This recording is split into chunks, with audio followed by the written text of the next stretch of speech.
सी acting की जो अ, सनक होती है बहुत सारे लोगों में होती है, हर बच्चे को भी होती है कि मुझे भी क्योंकि बच्चा भी जब अटेंशन गेन करना चाहता है तो कुछ इनएक्ट करके दिखाता है। तो हर आदमी में होती है एक्टिंग की एक प्रवृत्ति होती है, वो अमूमन सब में होती है। कुछ कुछ इसको सीरियसली ले लेते हैं बाद में। तो मुझे क्योंकि जैसे सब बच्चों के अंदर थी, मेरे अंदर भी वो क्वालिटी थी, वो इनएक्ट करके अटेंशन गेन करना, इस तरह की चीज़ें थी। लेकिन अम, फ़िल्में देखना शौक सबको होता है, मुझे भी शौक था। फ़िल्में देखता जा रहा था मैं, तो मुझे अचानक से जब मैं अपने गाँव में था, तो हर रोज़ हर संडे को फ़िल्में देखते जो टीवी पे आती थी, सिनेमा हॉल में भी जाके देखते थे फ़िल्में। लेकिन अचानक से क्या हुआ कि कोई सैटरडे को एक कुछ 8 फ़िल्में आती थी, तो उसमें नसीर साहब की फ़िल्म आई। तो मैंने देखी तो देख के मुझे लगा यार कुछ अलग है ये टेक्निक कुछ अलग है, ये जो एक्टिंग है कुछ अलग है। और देखी फिर उनके फ़िल्मों का देखने का मुझे शौक चढ़ने लगा। तो हर सैटरडे को अपने गाँव में मैं अकेला ही टीवी के सामने बैठता, बाकी कोई नहीं देखता था वो फ़िल्में, क्योंकि 8 फ़िल्में होती थी। संडे को देखते थे, संडे को कमर्शियल फ़िल्में आती थी। लेकिन मैं सैटरडे को देखता था और चूँकि मुझे अच्छा लगने लगा था और देखा फ़िल्में देखी और फिर अपने काम में बिज़ी हो गया, मैं भूल गया सारी चीज़ें और ग्रेजुएशन के बाद जब मैं जॉब की तलाश में था, तो जॉब किया, उससे बोर हो गया, बोर होने के बाद फिर क्या करूँ, ऐसे आवारा घूमता रहा मैं। तो किसी ने मुझे थिएटर दिखाया, तो थिएटर देखने के बाद मुझे रियलाइज़ हुआ यार, मैं जो जॉब कर रहा था, पढ़ाई भी की, आई थिंक मैं कहीं न कहीं कुछ तलाश रहा था, ये एक चीज़ है, थिएटर एक चीज़ है जो मैं करना चाहता हूँ, दिल से करना चाहता हूँ।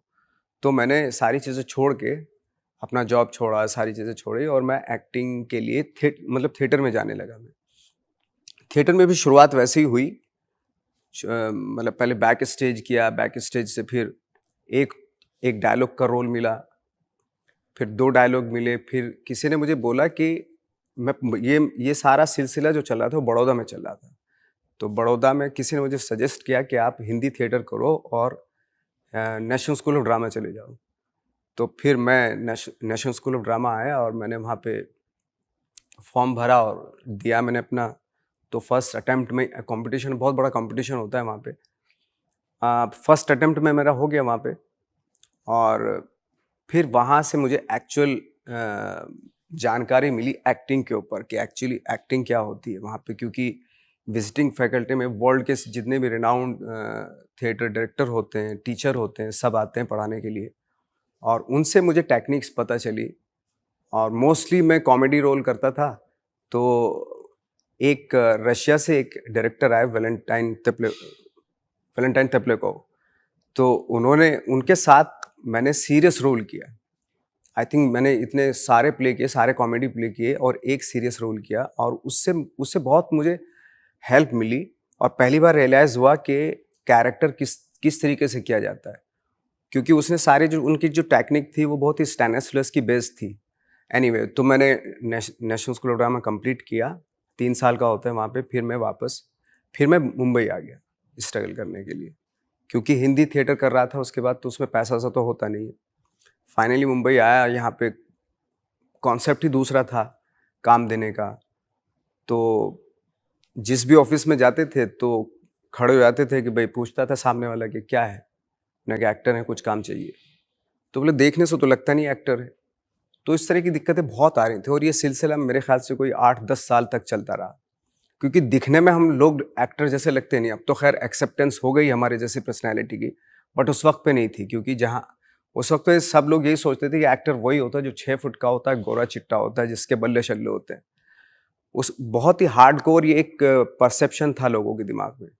तो इसलिए हम लोगों को छोटे-मोटे रोल मिल जाते थे, बट हमारा भी ऐसा कुछ वो नहीं था कि हमें बहुत बड़ा कोई स्टार बनना है या हीरो बनना है।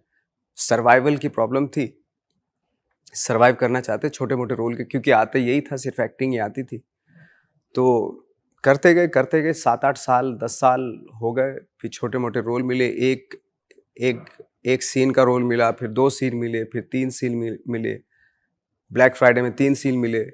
फिर उसके बाद एक ऐसा माहौल बन रहा था कि जो डायरेक्टर्स आ रहे थे, वो अपनी मर्ज़ी की फ़िल्में बना रहे थे। तो 2009 से बहुत सारे डायरेक्टर्स आए जिन्होंने अपनी मर्ज़ी की फ़िल्म बनाई, लेकिन बजट बहुत छोटा था।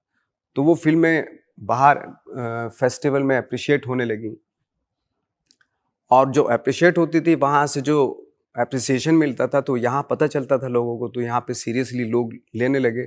तो कमर्शियल फ़िल्मों में भी काम मिलने लगा। वो भी वैसे मिला, छोटे-मोटे रोल ही मिले, लेकिन धीरे-धीरे छोटे से फिर बड़ा, उससे बड़ा, और फाइनली 2012 में मेरी 3 फ़िल्में आई, गैंग्स ऑफ वासेपुर, कहानी और तलाश। और उसके बाद तो फिर मतलब पटरी जो है, गाड़ी जो मेरी पटरी पे आ गई थी।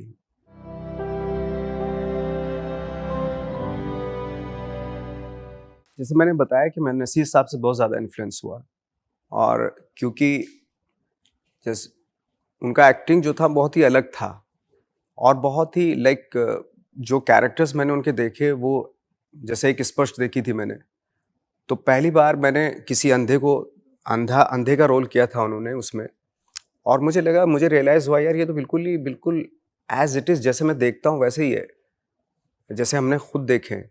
क्योंकि उससे पहले क्या हो रहा था, जब हम फ़िल्मों में अंधों को देख रहे थे, वो बहुत ही ओवर द टॉप मतलब एक्टिंग थी उनकी। अगर अंधा का रोल कर रहे हैं तो ऐसे-ऐसे, अंधा ऐसे देख रहा है अपने घर में, चीज़ों को ऐसे टटोल रहा है। पहली बार जब मैंने नसीर साहब की स्पर्श में हाँ, स्पर्श थी वो फ़िल्म, उसमें जब देखा मैंने, तो उनको मालूम है, अंधे थे लेकिन उनको मालूम है कि मेरा ग्लास कहाँ रखा है, सीधा ऐसे उठाते थे वो, पेन कहाँ रखा है, कितनी कदम की दूरी पे मेरा टॉयलेट है, वॉश बेसिन है, ये सब उनको मालूम था। कभी भी उन्होंने ऐसे-ऐसे नहीं करते थे वो। तो मुझे रियलाइज़ हुआ, बिल्कुल जैसे जैसे मैं देखता था अंधों को, वैसे ही थे वो। तो उन उस वो फ़िल्म मेरे दिमाग पे बहुत असर की, और मुझे रियलाइज़ हुआ कि रियलिटी में कुछ और हैं चीज़ें, और हम लोग जो फ़िल्मों में देखते हैं, वो कुछ और है। वो रियलिटी से बिल्कुल भी मैच नहीं करती वो चीज़ें। ये परफ़ॉर्मेंस बहुत रियलिटी से मैच करती है, रियल लाइफ़ से, ज़िंदगी से, कैरेक्टर से बहुत मैच करती है। तो इसलिए मैं उनकी फ़िल्में बार-बार देखता रहा। तो नसीर साहब द फर्स्ट एक्टर जो जिन्होंने मुझे इंस्पायर किया।